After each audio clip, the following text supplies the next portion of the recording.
예레미야 20장 7절로 18절까지 말씀 같이 함께 찾아보겠습니다. 예레미야 20장 7절부터 18절까지 말씀입니다.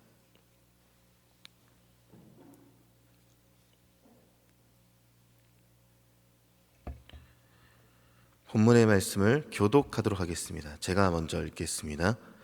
여호와여, 주께서 나를 권유하심으로 내가 그 권유를 받았사오며 주께서 나보다 강하사 이기셨으므로 내가 조롱거리가 되니 사람마다 종일토록 나를 조롱하나이다. 내가 말할 때마다 외치며 파멸과 멸망을 선포함으로 여호와의 말씀으로 말미암아 내가 종일토록 치욕과 모욕거리가 됨이니이다.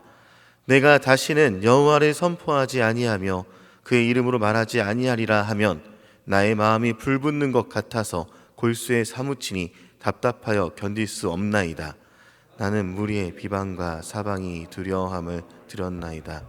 그들이 이르기를 고소하라, 우리도 고소하리라 하오며 내 친한 벗도 다 내가 실족하기를 기다리며 그가 혹시 유혹을 받게 되면 우리가 그를 이기어 우리 원수를 갚자 하나이다.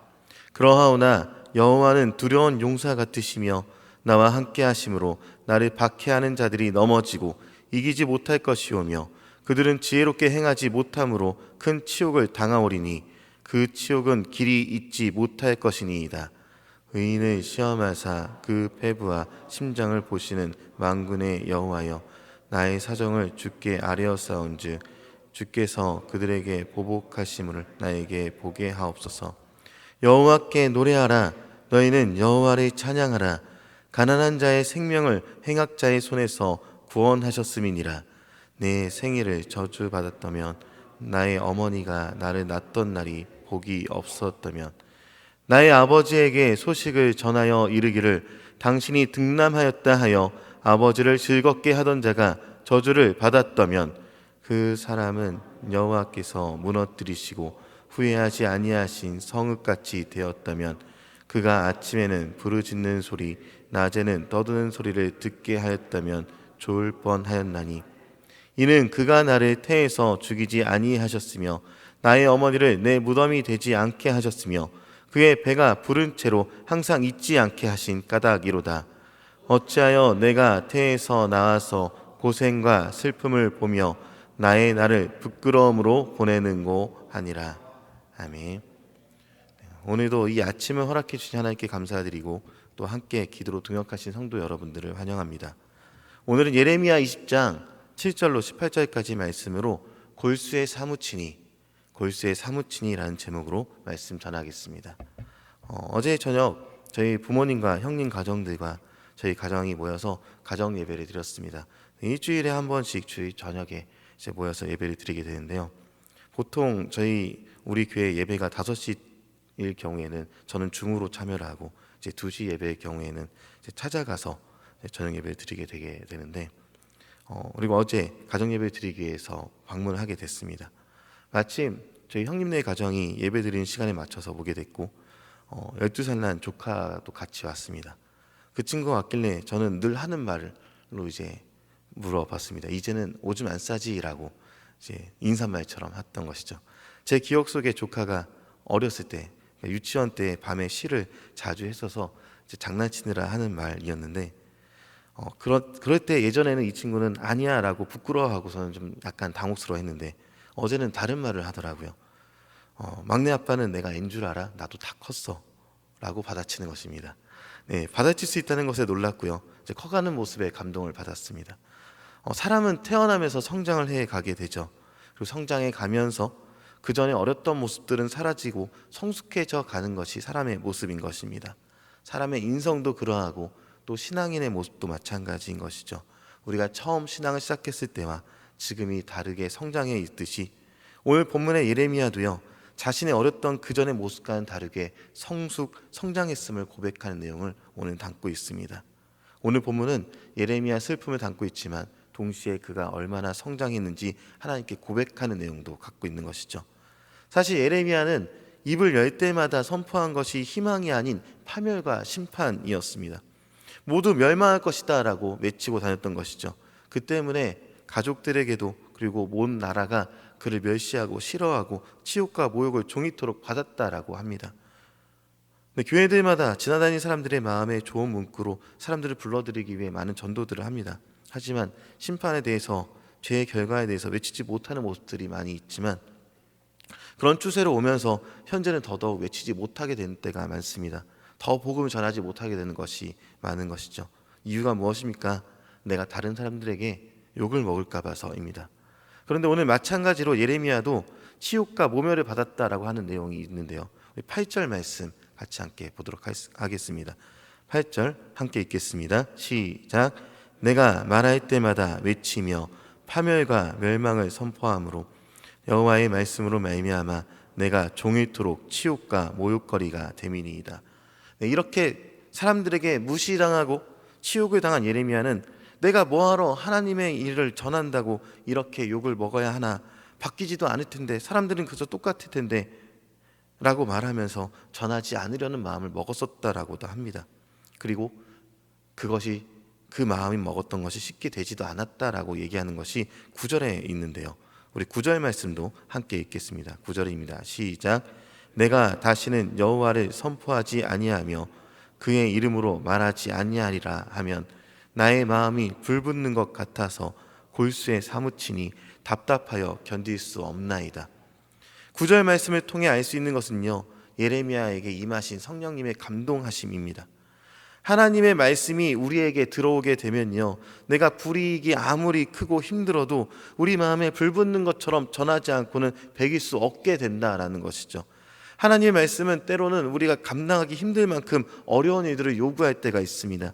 내가 볼 때는 짜증나는 저 사람을 용서하는 것, 나를 미워하고 싫어하는 저 사람을 사랑하는 것을 포함해서 나에게 경제적 여유가 없지만 다른 사람을 위해 돈을 사용하게 되는 것까지, 어떤 모습이든지 우리 마음을 주님의 말씀이 감동시키게 하시고 성령님이 이끌어 가시게 된다면 당장 힘들고 불이익이 온 것 같을지라도 불붙는 마음으로 하지 않을 수 없게 된다는 것입니다.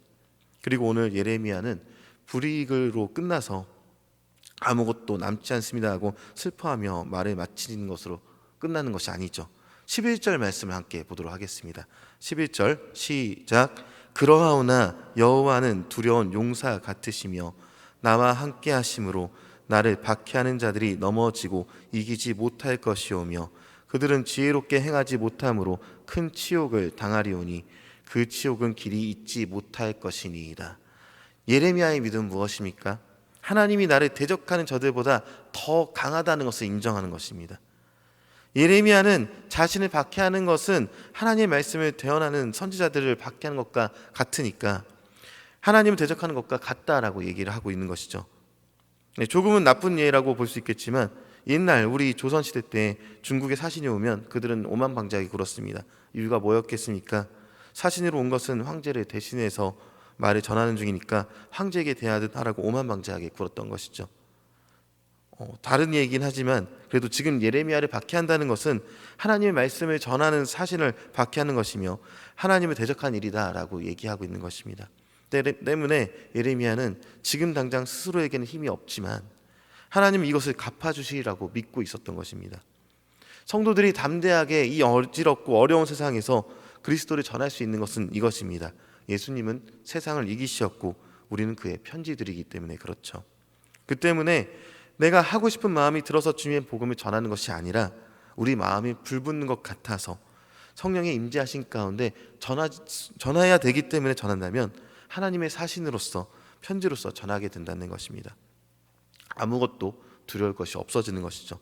당장 나는 힘이 없어도 우리 하나님은 온 만물의 통치자가 되시기 때문에 우리는 불붙는 마음으로 하나님의 말씀을 대언하는 예레미야처럼 대언하게 된다는 것입니다. 그런데 예레미야도 한 가지 고백을 합니다. 그도 어렸던 모습이 있었고 그도 연약했던 모습이 있었다라고 얘기하는 것이죠. 그 내용이 17절과 18절의 내용입니다. 17절 말씀을 제가 18절을 여러분이 읽어보도록 하겠습니다.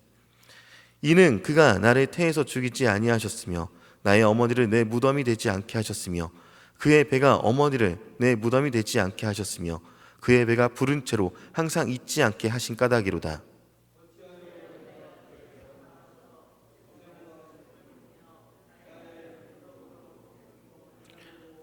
네, 담대했던 예레미야의 지난 날은 이렇게 슬픔으로 차라리 태어나지 않았더라면 하고 울던 날이 있음을 얘기하고 있습니다.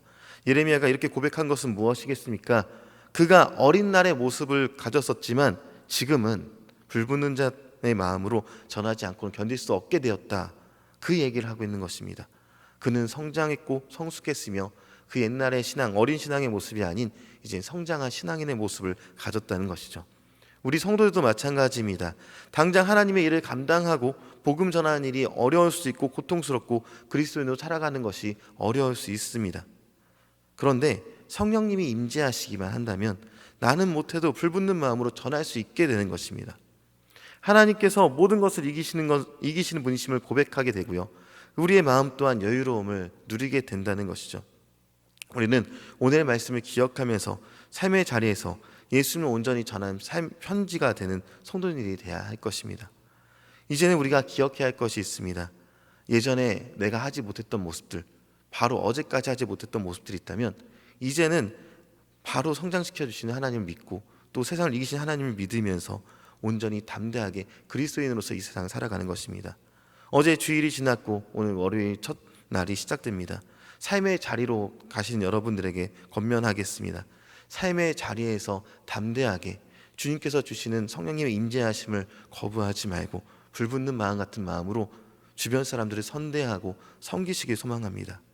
그리고 섬기는 그 마음으로 예수 그리스도를 온전히 전하게 될 때 우리 하나님의 일하심을 분명히 보게 될 것입니다. 그로 인하여서 우리 다시 만났을 때 하나님의 임재하심을 또 고백하면서 간증하는 일이 함께 늘어나길 소망합니다. 예레미야의 모습을 보겠습니다. 그는 어렸던 모습이 있었고 여전히 그 상황은 변하지 않았습니다. 어렸을 때부터 지금까지 그는 계속해서 박해를 받아왔고 어려움의 자리에 있었습니다. 그러나 그의 환경은 변하지 않았지만 그의 마음은 변했습니다. 그는 성장했으며 그는 불붙는 마음으로 하나님의 말씀을 전했습니다. 우리 또한 마찬가지입니다. 어쩌면 우리의 상황은 기도하지만 변하지 않는 것 같고 어려워 보일 수도 있습니다. 그러나 하나님은 우리의 마음을 먼저 성장시키시고 우리의 환경을 바꿔 가십니다. 우리의 마음을 성장시키실 때에는 우리의 마음이 불붙는 것 같이 변화가 될 것이고 이제 삶의 자리에서 예수 그리스도를 온전히 전하게 될 것입니다. 이를 기억하면서 다음에 만날 때 예수 그리스도의 승리하심을 함께 간증한 일이 있기를 소망합니다.